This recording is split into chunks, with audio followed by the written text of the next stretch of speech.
Komisi C DPRD Jember bersama TNI dan polisi melakukan sidak ke pabrik triplek di Kecamatan Arjasa, Jember. Hal ini dilakukan menyusul banyaknya laporan masyarakat perihal busa yang kerap mengalir ke Sungai Bedadung adalah dari limbah pabrik triplek tersebut.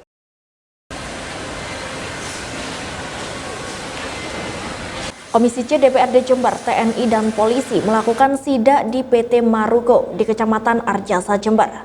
Sidak ini dilakukan karena banyaknya laporan warga kepada DPRD Jember lantaran busa yang kerap mengalir di Sungai Bedadung diduga dari pabrik triplek itu.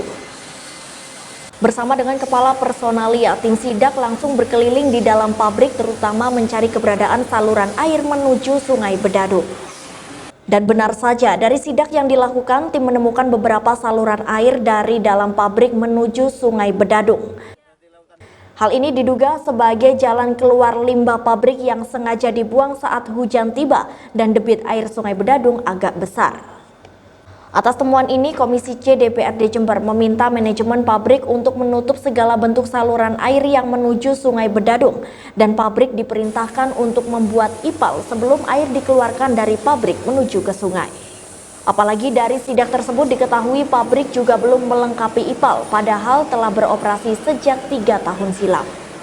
Kami Komisi C melakukan inspeksi mendadak dan kami juga menemukan beberapa fakta yang memang perusahaan ini masih menurut kami tidak layak untuk operasional. Karena apa?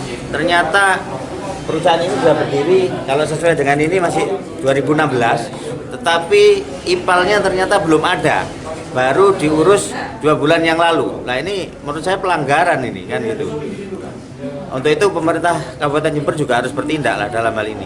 Tidak bisa ini dibiarkan. Tadi kami di lapangan juga menemukan masih adanya aliran, ada saluran yang untuk digunakan membuang limbah itu ke sungai. Hari ini memang belum hujan, tapi sehari 2 hari ini ketika hujan saya yakin juga akan ada dampak yang sama, penyakit dan sebagainya, dan mungkin dampak-dampak yang lain mungkin risiko bencana juga. Karena kalau kami melihat tadi ada rawan sekali tentang pelengsengan, pagar dan sebagainya, dan itu aliran airnya itu masih jadi satu dengan irigasi pertanian. Ini rawan lah. Artinya berbahaya juga untuk produk pertanian, padi dan sebagainya yang ditanam itu. Rekomendasinya apa?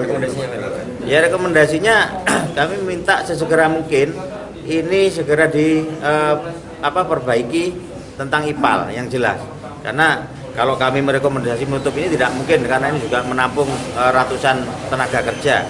Ini harus segera diperbaiki dan perusahaan mempertanggungjawabkan ini kepada pemerintah Kabupaten Jember, melengkapi segala izin, segala regulasi dan hal-hal yang dibutuhkan oleh pemerintah Kabupaten Jember, termasuk melakukan komunikasi aktif juga dengan masyarakat seperti itu. Sementara itu, Febriani, Kepala Bagian Personalia, membenarkan jika busa yang terdapat pada aliran sungai berasal dari getah kayu yang terguyur air hujan dan mengalir ke Sungai Bedadung.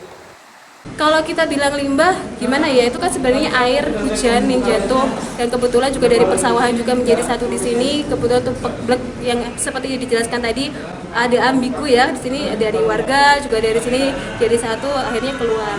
Jadi kalau limbah sendiri sih sepertinya ya dari getah itu sendiri, dari air getah itu sendiri. Itu memang masih dalam, makanya kan kemarin sebenarnya kan LH sudah datang beberapa waktu yang lalu. Kenapa kok tidak segera itu? Kita masih memikirkan gimana caranya, itu mau dialirkan kemana, karena bibit airnya juga tidak sedikit kan, itu secara terus menerus, tapi yang jelas itu pasti ditutup. Memang alirannya kita masih cari ini enaknya mau dialirkan kemana yang sekiranya aman dan sudah menjalani tahap penyaringan.